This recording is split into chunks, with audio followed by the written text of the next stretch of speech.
Hello and welcome to Joy of Books with me, Miss Joy.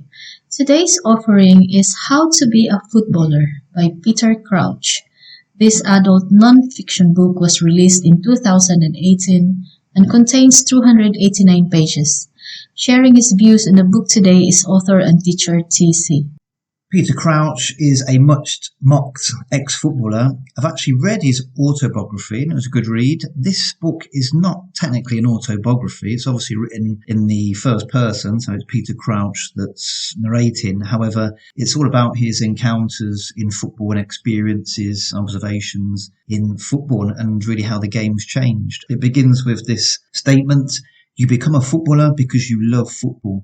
And then you are a footballer and you're suddenly in the strangest, most baffling world of all. A world where one teammate comes to training in a bright red suit with matching top hat, cane and glasses, without any actual glass in them. And another has so many Porsches and sports cars that they forget that they left a Lamborghini at the train station, even when their surname is incorporated into the registration plate. So Crouch asks us to walk with him into the dressing room to find out which players refuse to touch a football before a game, to discover why a load of millionaires never have any shower gel, and to hear what Cristiano Ronaldo says when he looks at himself in the mirror. Well, who could refuse such an invitation? Certainly not me. I am a huge football fan. I'm a football fanatic, to be honest. I'm a big Tottenham fan as well, and Crouch had 2 spells at the club, so I really enjoyed the anecdotes about Crouch and, of course, the former Spurs players. Very, very interesting as well when he speaks about Harry Redknapp, former Spurs manager, and his approaches to team discipline and so forth. Now, with this book, the chapter titles themselves are amusing. I mean, you've got ones on tattoos, superstitions, cars, clothes, music, going out, and each one of them is very entertaining in its own way. It's almost like an anthology, really, of all the different footballers and their spending habits and behavioural patterns. And it's quite an interesting read.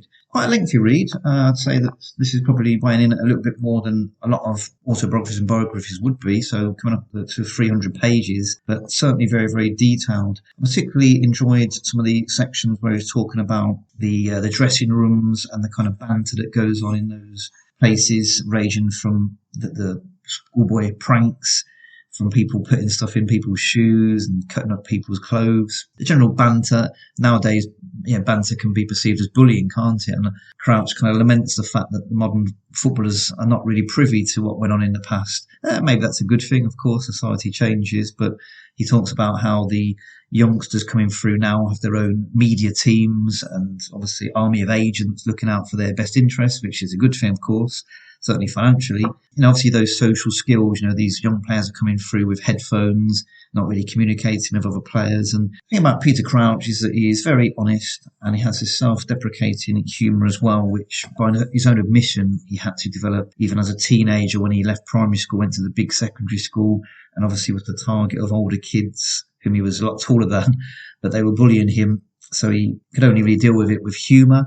And then eventually he could show them his skills on the football pitch. So obviously a talented footballer, not just known for his height and headers, but genuinely has a good touch, good footballer, and many other footballers have said that about him as well.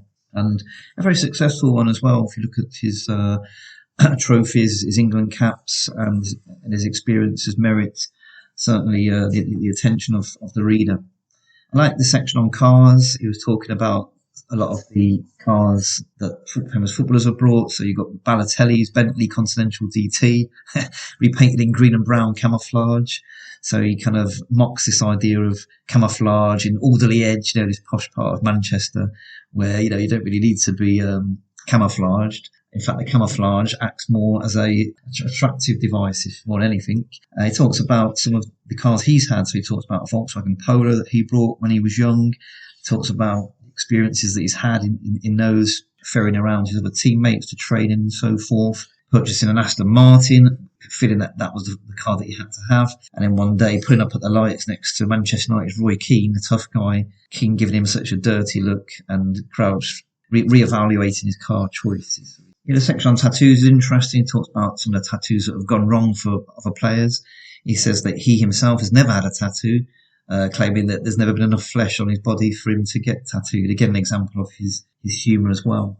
The clothes, he talks about spending £800 on this kind of half cashmere, half camel wool sweater. taking it out, feeling really embarrassed that you spent that amount of money, going down to the pub, drinking a pint of Guinness, and then spilling the second one down himself, therefore ruining that jumper. He does admit, in fact, that they always say behind a great man is a great woman. And Abby Clancy, he acknowledges the role that his wife had in dressing him properly, should we say, so that he's not always wearing shell suits and track suits. I think, speaking from somebody of Crouch's age, when you're a kid growing up, sportswear is to wear. Sportswear is just what you wear. It's the fashion for you. He talks about his agent sending him when he was 14 a box of Adidas football boots and a tracksuit, and that was it. He immediately signed up with that agent. Maybe Crouch has learned a lot since then. He talks about the fashions of footballers and how the influx of foreign players has influenced that as well. I like the football side of this. He talks about his goal droughts. He talks about how he coped at Liverpool when he went game after game without scoring initially. There's a trip to the pub with Jamie Carragher's friends that made him see that he was loved at Liverpool, and then once he started to score, he did become something of a hero at the club, which was great. Of course, the celebrations, he's very well known for his robot celebration that he's done, doing that in front of Prince William on one memorable occasion on England duty. So the personality of Crouch definitely comes across, but it's this interesting insight that he has. He talks about houses that footballers have purchased and being the size of small palaces. One previous footballer, Mido, played for Tottenham as well. And also Middlesbrough brought a farm, actually, 50-acre farm up in the northeast of England, and only visits it twice a year. So you've got this guy taking his family over to live on a farm for 2 weeks of the year in the summer. And the irony of, them living normally on the Mediterranean, beautiful weather, beautiful culture, coming up to Middlesbrough, and that's quite amusing. He talks about footballers getting ripped off, how all of their houses pretty much look the same because it's the same company that was designing them and doing the interior design on them. So they all have the same features. The large glass walls, for example, the big chandeliers, the same furniture. Yeah, quite interesting. There's sections on defenders and goalkeepers, how defenders would deal with him. So you would have certain defenders trying to harm him, threatening to break his legs, for example. One of them, for Fulham, Pantsill, took extreme exception and to the detriment of his own team, tried to single-handedly see Peter Crouch's career off in one match. You've got some of the tougher players like Robert Hoofs, the immense strength, how they would hold Crouch down at the corner so he couldn't jump up in the air. And he talks about goalkeepers, the craziness of goalkeepers and the things that they get up to. You had David James, who would think nothing on England duty of just walking off and going and painting a chimney in the distance and returning back. So the characters really do come across in this particular book. There's no doubt about that. When I read it, I read it with interest because I know exactly what he was talking about. There wasn't one thing in the book that I couldn't understand. Firstly, having grown up with football and all of these players and that culture as well. All the references are fantastic. So if you're a 30 or 40 or 50-something-year-old male, probably you would certainly enjoy reading this book. The only, not criticism really, but the interesting thing, there's a whole chapter on Steven Gerrard. So that's interesting given how many people Crouch has played with. He's played with Beckham, played with Lampard, he's played with Ledley King, all of these top footballers, but he reserves a whole chapter in a How to Be a Footballer book on Steven Gerrard. So that would show the measure of his respect for Gerrard.